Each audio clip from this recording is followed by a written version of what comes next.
Mesdames et messieurs, téléspectateurs et auditeurs, bonjour.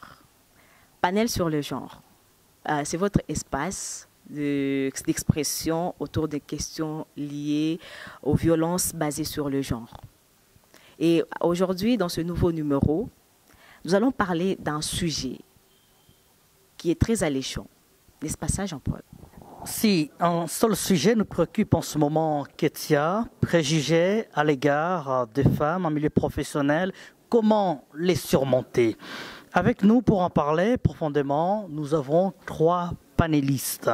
Joëlla Sambo, présidente du Conseil provincial de la jeunesse, CPJ, Pasteur Miso Cabaret, rapporteur de la société civile, Force Vive, Stella Yanda, secrétaire exécutive de l'ONG Initiative Alpha. À tous, nous souhaitons la bienvenue. Sans plus tarder, Jean-Paul, nous allons commencer directement à décortiquer notre sujet du jour, à tous les panélistes. Qu'est-ce que savez-vous de préjugés qui pèsent injustement sur les femmes et jeunes filles au travail? Merci beaucoup pour cette question. Ketia, vous-même, vous venez de qualifier déjà d'injuste. Parce que préjugé, c'est déjà négatif par rapport à la façon dont le regard qu'on a et le jugement qu'on porte, malheureusement, le jugement qui n'est toujours pas objectif, qu'on porte sur les femmes et sur les jeunes filles en milieu de travail. Et c'est vraiment une pesanteur, parfois, qui bloque l'épanouissement des femmes et des jeunes filles en milieu de travail. Ce sont des attitudes, des discours qui montrent qu'on ne reconnaît pas les compétences de la femme et de la jeune fille. Et on tient un discours subjectif. Si elle a eu du travail, c'est parce que elle est ceci, elle est cela. Si elle a eu du travail, d'ailleurs, elle n'est pas à la hauteur. Ce sont des jugements qui bloquent énormément l'épanouissement des femmes en milieu professionnel. Du coup, on réduit la femme et la jeune fille par sa nature biologique au lieu de voir qu'est-ce qu'elle rapporte dans l'institution qui l'emploie. Voilà, merci beaucoup Madame Stella Yanda pour votre riche intervention. Madame Joëlla Sambo, la question revient chez vous. Qu'est-ce que vous pouvez ajouter par rapport à cela? Merci beaucoup pour la parole m'accordée. Je vais ajouter un tout petit peu par rapport à ce que mon aîné, en tant que femme et dans le monde du leadership, vient de dire. Je vais plus aborder la question des coutumes, parce que c'est là où, moi, je pense, tout vient. Il y a des décennies, des millénaires dans notre pays, dans notre continent, où on considérait la femme comme une chose et qu'elle n'était qu'en dessous de l'homme. Et ça a fait en sorte que beaucoup de femmes et beaucoup d'hommes, bien sûr, considèrent comme telle la femme comme une chose. Psychologiquement, les femmes aussi s'étaient considérées ainsi. La manière dont elles sont considérées dans la communauté, dans le village, dans nos territoires. Et là, ça a fait en sorte que quand il s'agit des questions professionnelles, quand il s'agit du travail, ces choses-là puissent revenir encore et encore, qu'on puisse prendre la femme comme impuissante, comme n'est pas capable de faire quelque chose comme l'homme. Et là, j'aborde maintenant la même question, la même préoccupation que Maman Stella, disant que on réduisait la femme au ménage. Nous sommes en 2022, nous sommes au XXIe siècle, que encore et encore, on continue à considérer la femme comme une chose. Certainement qu'il y a des sensibilisations qui ont été faites, des conscientisations, des renforcements des capacités. Nos aînés nous ont précédés en essayant de relever ces défis, en sensibilisant les hommes, les femmes, les autorités pour la considération de la femme. Voilà pourquoi il y a des lois qui sont en train d'être réaménagées pour donner encore cette place-là à la femme. Mais il s'avère aussi que malgré ces sensibilisations, malgré ces conscientisations, il y a encore beaucoup de problèmes dans ces secteurs-là, de telle sorte que ces coutumes-là, cette façon de croire que la femme n'est pas capable, continue à rester dans la tête de beaucoup d'hommes. D'abord, je peux considérer d'abord le sexe opposé à la femme, où on croit que la femme peut-être ne peut pas brandir des postes de prise de décision. Certains pensent que la femme, elle, ne peut pas diriger les autres personnes. Ce sont tant des préoccupations qu'il faudra vraiment soulever à tout le temps et voir comment est-ce qu'on peut encore renforcer des sensibilisations. Auprès de la femme, c'est plus cette capacité-là de pouvoir ne pas comprendre la situation dans laquelle nous sommes, où elle se laisse aller quand peut-être elle n'est pas tellement sensibilisée, tellement conscientisée, elle se laisse croire à ce que les autres lui disent. Quand on te dit non, là, tu n'es pas forte, tu n'es pas capable, certains semblent croire à ça.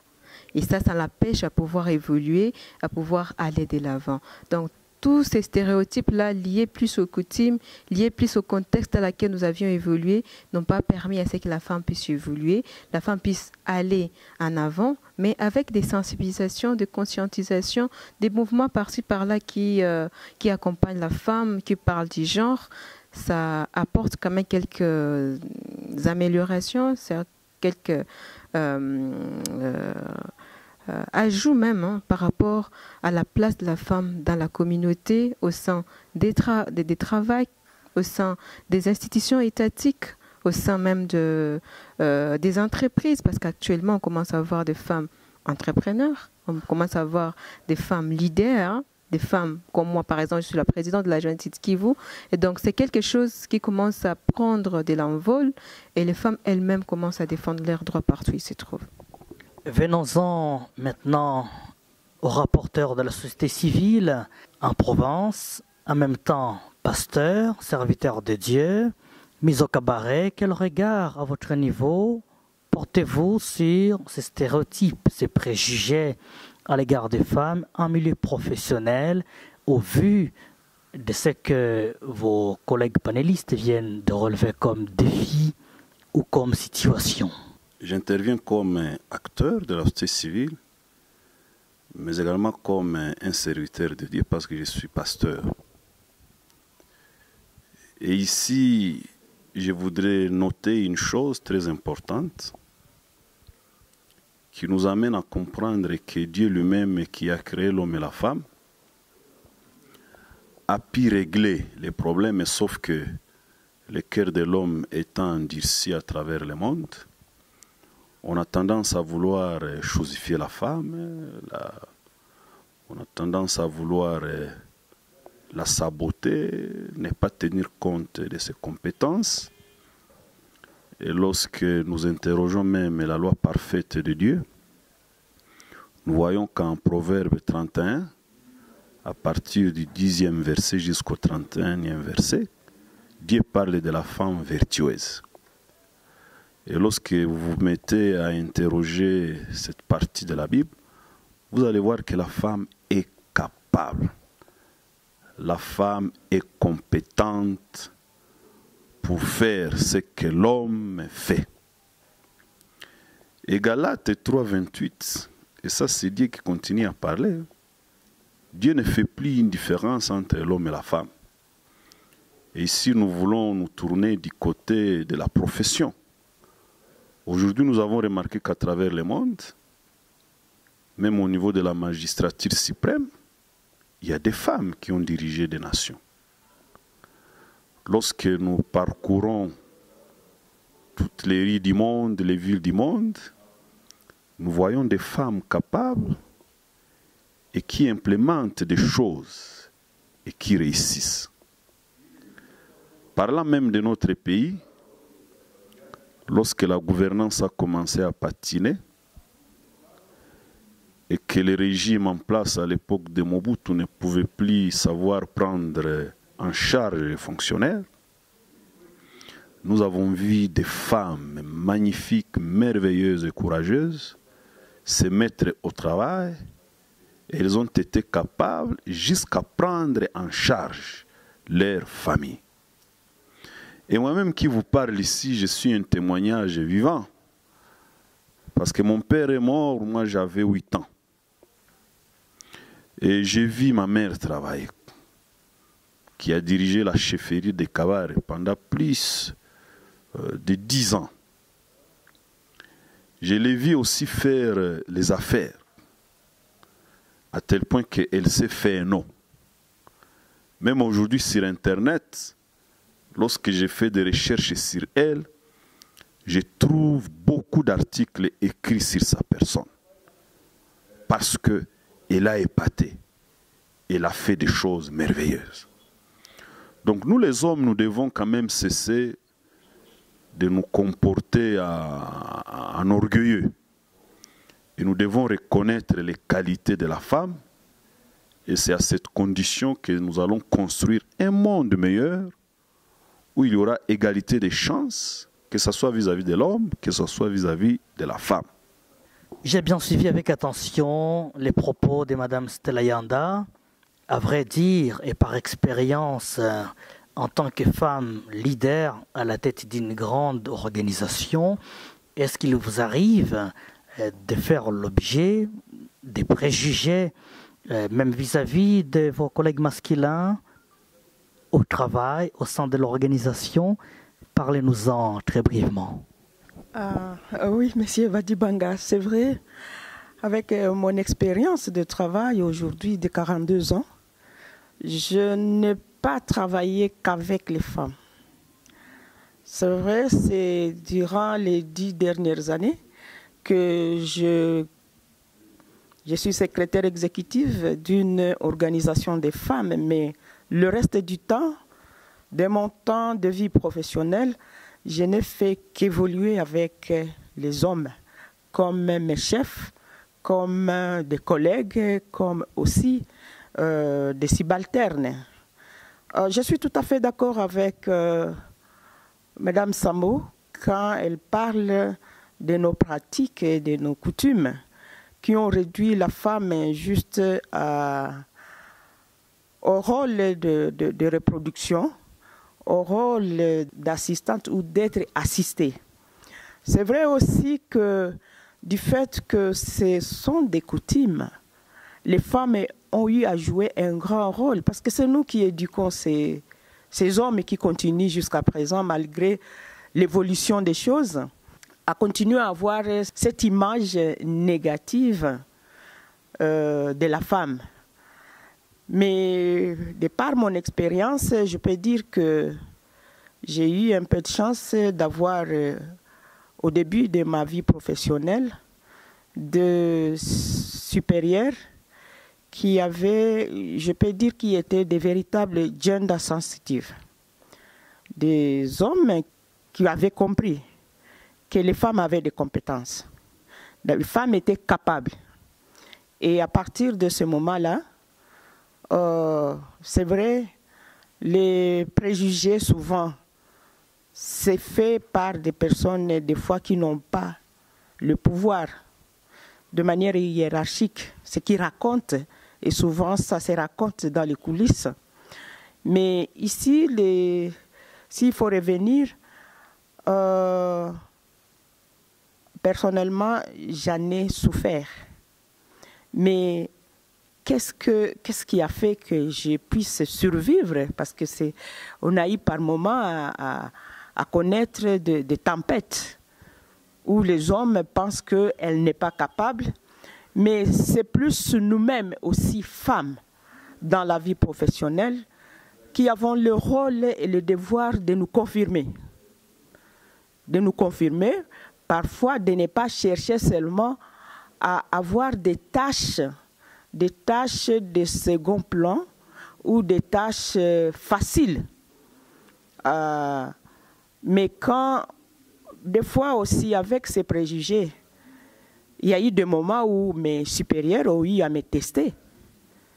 Est-ce que vous pensez que vous pouvez aller dans une mission de prospection et là, on vous envoie dans un coin où vous n'avez jamais été. Et ils attendent que vous disiez, chef, vous savez, moi, je ne connais personne là-bas. Mais quand j'acceptais d'y aller et que je faisais le travail et que le travail était apprécié, cela a fait qu'on puisse me faire confiance et qu'on puisse aussi faire confiance à d'autres femmes. Parce que nous avons été dans une organisation, la première organisation laïque de cette province et d'une grande partie de la République démocratique du Congo. Et on a eu vraiment des femmes qui ont fait des choses extraordinaires. Je me rappelle en 1986, après que j'ai terminé une mission au Nord Kivu, j'arrive à l'aéroport de Kavumu à 14 h, le même chauffeur qui va me chercher et c'est lui qui me remet l'ordre de mission pour le lendemain au Maniema où je n'avais jamais été. Et le lendemain matin à 6 h, il vient me chercher, je vais au Maniema. Et là, j'ai fait 9 mois de travail et il y a eu la suite de l'installation de l'organisation là-bas. Et ça, j'ai trouvé que c'était le plus compliqué des tests. Parce qu'il y a les hommes qui étaient au Maniema en mission à ce moment-là et qui réclamaient le retour. Non, ici les choses sont difficiles, c'est compliqué, il faut rentrer. Ils sont rentrés, mais moi je suis restée 9 mois. Et je n'étais pas la seule. Par après, il y a eu les autres dames de Ouaki, comme Maman Zita, paix à son âme, comme Madame Mikila et les autres, Fanny, Ouakilongo. Elles ont été au Maniema et elles ont fait preuve pendant que les hommes trouvaient que c'était difficile. Bien, Madame Joëlla Sambo, je suis très curieux à vous poser une question qui me vient directement à l'esprit. On sait que vous avez occupé, je vais dire, vous occupez avec compétence et assurance ces postes de responsabilité comme présidente de CPJ, Conseil provincial de la jeunesse, un poste qui a été longtemps et largement convoité par des hommes. Dites-nous, si ce n'est pas secret, est-ce qu'en ce qui vous concerne, vous avez souffert des préjugés alors que vous briguiez cette si grande fonction? Eh bien, c'est évident. C'est évident que nous ayons beaucoup de préjugés, de messages même de haine, des messages de découragement pour que nous ne puissions pas continuer dans cette voie-là. C'était vraiment évident parce que ces postes étaient convoités plus par les hommes. D'ailleurs, nous étions à 25 candidats de femmes et nous avions fait l'effort, comme Madame Stella l'a dit, pour prouver que nous sommes capables d'assumer ces postes-là lors de la campagne. Je pense que j'étais la seule femme la seule personne, même la seule candidate qui avait circulé tous les territoires pour rencontrer les électeurs. Mais par-dessus tout ça, à la veille même des élections, ce sont certains électeurs qui me disaient, bon quand même, et entre eux, il y a certains qui me rapportaient ça, se disaient quand même, nous ne pouvons pas être gouvernés, nous ne pouvons pas être chapeautés quand même par une femme. Quand même, réfléchissons un peu. Et tout ça, si je n'avais pas été objective, si je n'avais pas de vision dans ce que je voulais, je pouvais bien arrêter par là. Parce que c'est presque la majorité des électeurs qui s'est parlé de ça. Et tous étaient des hommes. Il y avait seulement une seule femme électrice. Donc c'était des messages qui pouvaient bien décourager ceux-là qui ne pouvaient pas avoir beaucoup de vision ou bien d'objectifs dans ce qu'ils veulent. Donc c'est pas moi, tout simplement. D'autres femmes en sont victimes par rapport à ça. Et comme Maman Stella l'a dit, il faut d'abord que la femme elle-même puisse être sûre d'elle-même. Parce que quel qu'en soit le monde dans lequel nous sommes, elle est fait de la compétition. On ne donnera pas de poste, on ne donnera pas de qualifications à la femme parce qu'elle seulement elle est femme. Mais nous devons montrer de quoi est-ce que nous sommes capables. Nous devons utiliser les mêmes armes que les hommes utilisent pour montrer que nous sommes aussi capables d'assumer certains postes de prise de décision ou bien être employés comme les hommes. Et c'est ça que je fais, cette confiance en moi-même que j'ai utilisée pour montrer d'abord à mes électeurs et électrices que je suis capable de pouvoir assumer ces postes-là. Et je pense que c'est sur base de ça que j'ai été élue par certains électeurs. La deuxième question adressée à tous les panélistes, et je vais commencer par Pasteur Mizo Kabaré. Pourquoi, selon vous, ce préjugé persiste en milieu professionnel? Est-ce qu'il y a un point de blocage pour éliminer ce préjugé dégradant? Merci beaucoup pour la question. C'est vrai, c'est un problème sur lequel il faudrait que les gens puissent réfléchir profondément, parce que c'est une évidence. Et nous vivons ces phénomènes du jour au lendemain dans notre société. Mais les responsabilités sont partagées. Je vous donne un exemple. Lors des élections en RD Congo, lorsqu'il y a des femmes qui sont candidates, vous serez d'accord avec moi que ces femmes-là, non seulement qu'elles reçoivent des flèches venant des hommes, mais également il y a des flèches qui viennent des femmes.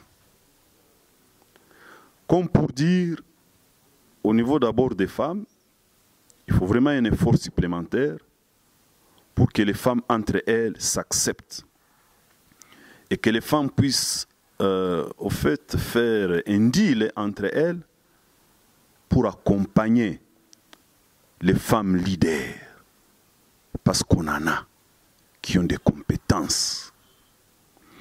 Du côté homme, nous devons aussi faire un effort pour ne pas continuer à discriminer la femme. Parce que c'est vraiment un phénomène très désolant, dégradant, de voir qu'au niveau des entreprises, publiques, privées, même lorsqu'on parle des postes politiques, ça et là, lorsqu'on doit procéder à des nominations, on remarque la plupart des fois que les femmes sont victimes de ces préjugés.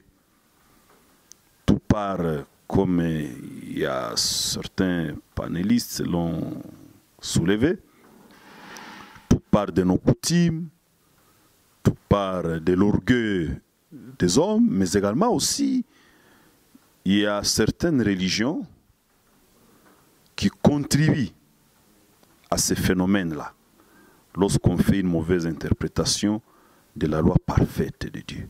En principe, la femme n'a jamais été créée juste pour rester à la maison, faire des enfants, loin de là. Donc il ne faut pas que nous puissions faire une mauvaise interprétation de la loi parfaite de Dieu.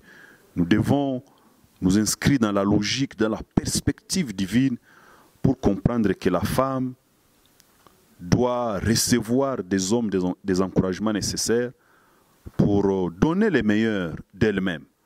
Parce que sans la femme, et comme elles sont nombreuses à travers le monde, on ne sait pas non plus amorcer les processus de développement.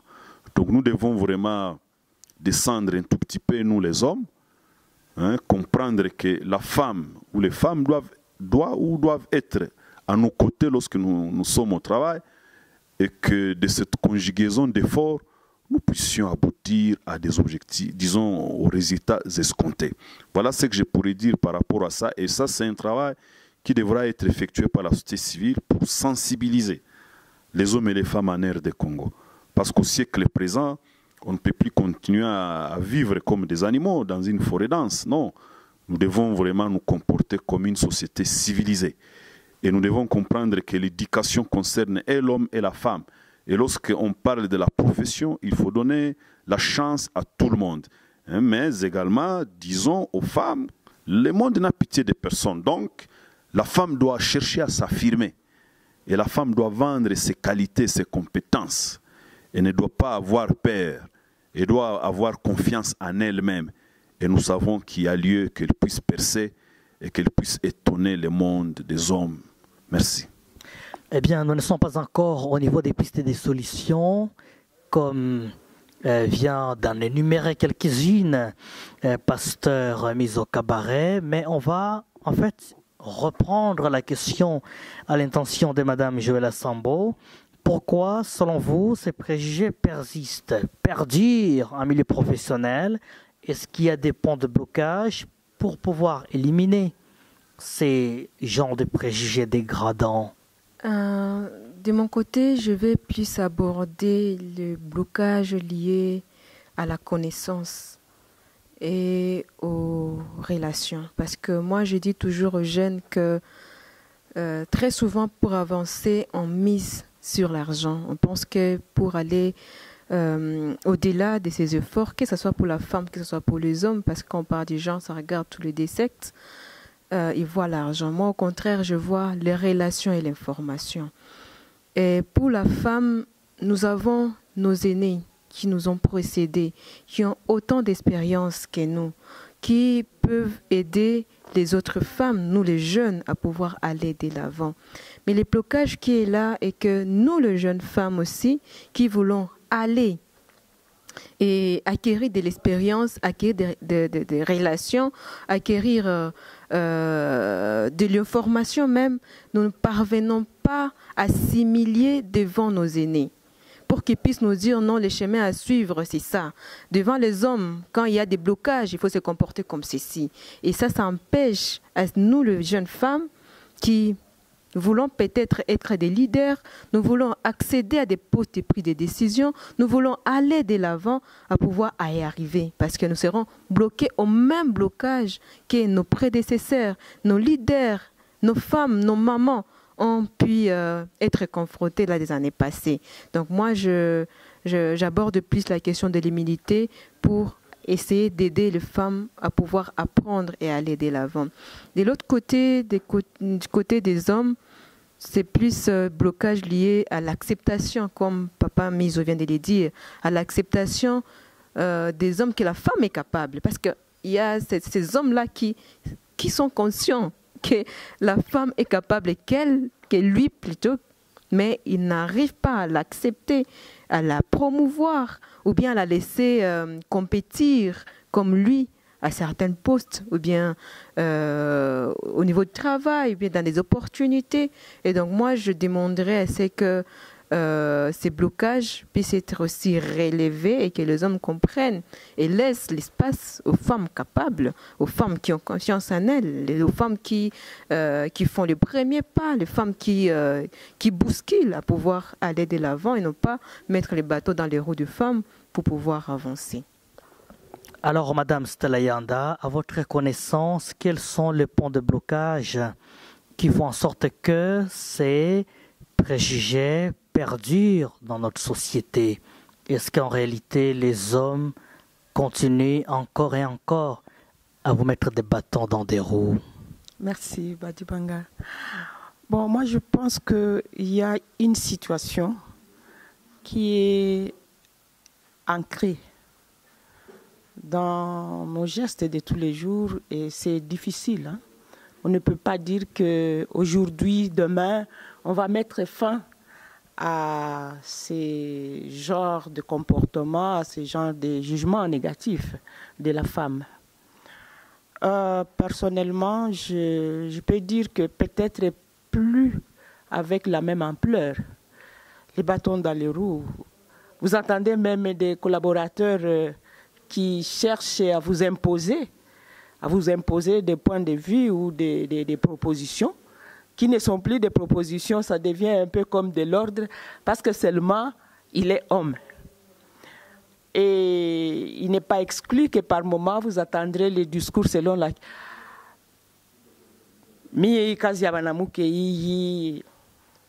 point. Mais ça, c'est déjà un problème.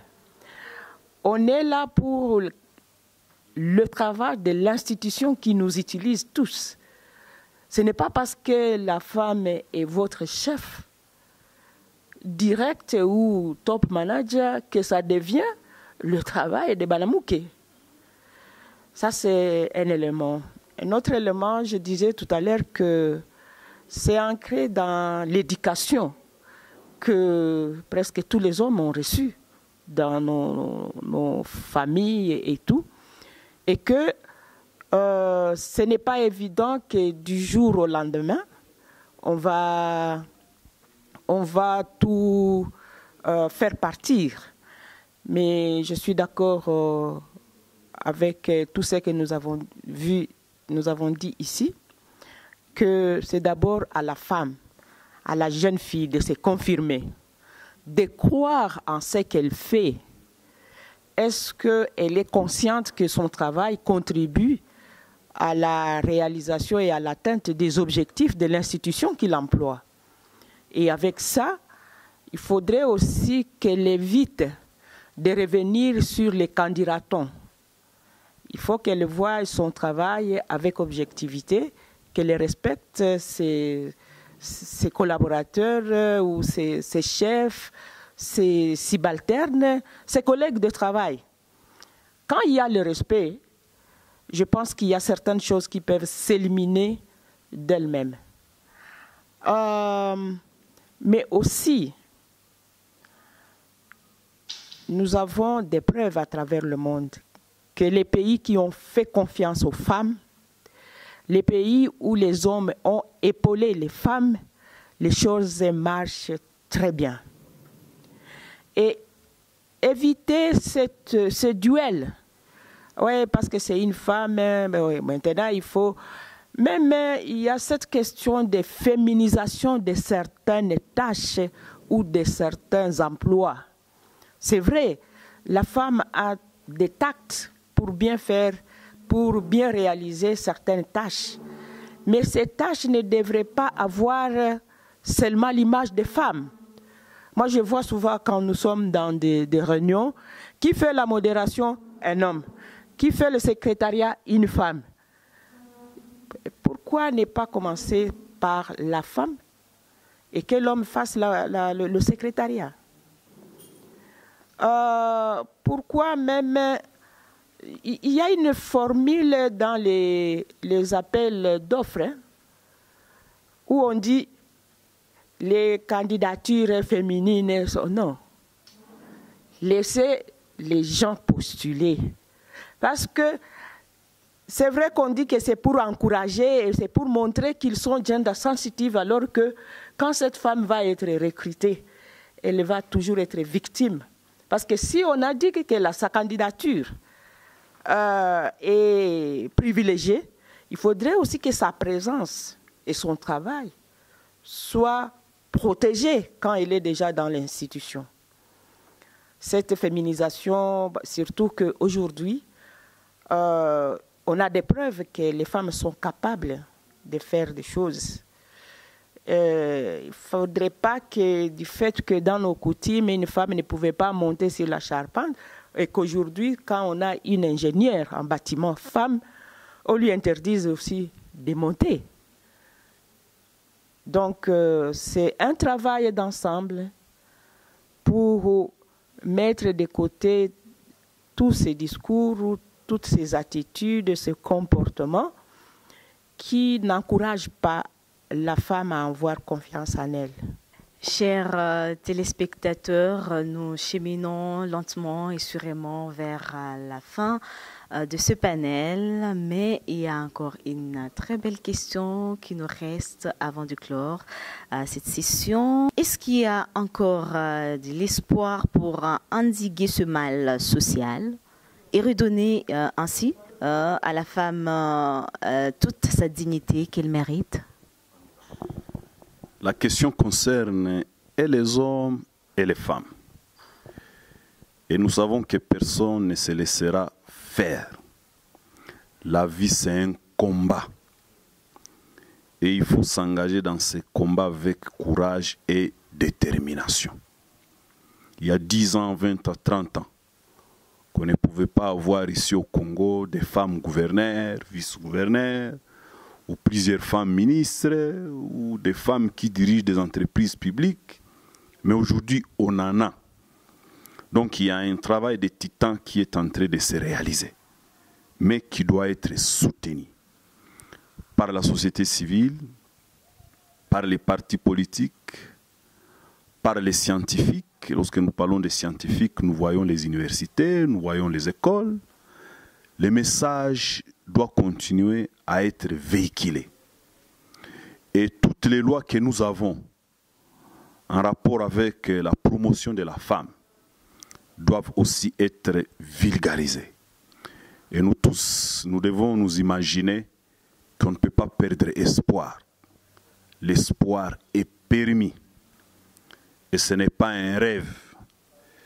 Et c'est pourquoi nous allons continuer à encourager les femmes et les jeunes filles à continuer les combats, à se battre jours et nuits. Et que les hommes aussi qui ont compris qu'il faut endiguer ces phénomènes, il faut l'éradiquer. Nous encourageons à ces hommes d'emboîter les pas aux femmes, de continuer à les accompagner, à les soutenir, pour que dans les jours à venir, nous ayons un monde respectueux des droits de la femme, un monde qui donne de l'espace à la femme de s'émouvoir et de montrer de quoi elle est capable, parce que le Seigneur a mis en elle des aptitudes et des qualités extraordinaires. Et puisque nous sommes en train de cheminer vers la fin de ces panels, comme l'a dit ma co-présentatrice, eh bien, Madame Stelayanda, à dire vrai, l'espoir est aussi permis, selon vous, que les femmes et jeunes filles peuvent recouvrer leur dignité en milieu professionnel? Je suis convaincue que l'espoir est permis. Je ne reviens pas sur tous les supports juridiques dont parlait Pasteur tout à l'heure, parce qu'aujourd'hui, il y a une prise de conscience. Et cette prise de conscience est traduite par tous ces instruments juridiques, tant nationaux qu'internationaux, auxquels notre pays a adhéré. Les lois qui sont éditées dans notre pays, mais qui nécessitent leur mise en application et les mesures d'accompagnement. Mais le gros du travail est à faire au niveau de nos familles, parce que personnellement, je ne peux plus attendre que les choses changent avec mes contemporains. Ils ont encore cette pesanteur, mais le travail en famille, c'est à partir du bas âge. Parce que quand l'enfant, on lui dit que tu n'es pas une fille et tu ne feras pas telle tâche, tu ne te comporteras pas de cette façon, il grandit en se croyant supérieur, en se croyant doté d'une force ou d'une autorisation divine d'avoir le monopole de commander, et à l'autre, sa sœur bien sûr, à exécuter. Il y a un grand travail à faire, il y a de l'évolution.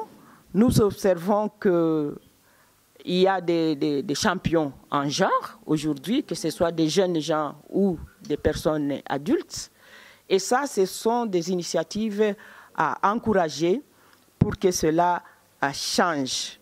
Parce qu'il faut aussi que les gens reconnaissent, on ne peut pas reconnaître seulement les capacités, les qualités d'une femme dans le discours. Il faut le vivre. Il faut se comporter en conséquence. Et cela se traduit par la responsabilisation. Il faut responsabiliser les femmes. Il faut responsabiliser les jeunes filles et juger maintenant les résultats de leur travail. Merci. Madame Joëlla Sambo, est-ce que vous partagez le même sentiment d'optimisme que c'est encore possible de redorer le blason longtemps terni? Ça veut dire faire en sorte que dans notre société, ces genres de préjugés s'éliminent peu à peu et assurément. Je suis aussi chrétienne comme pasteur.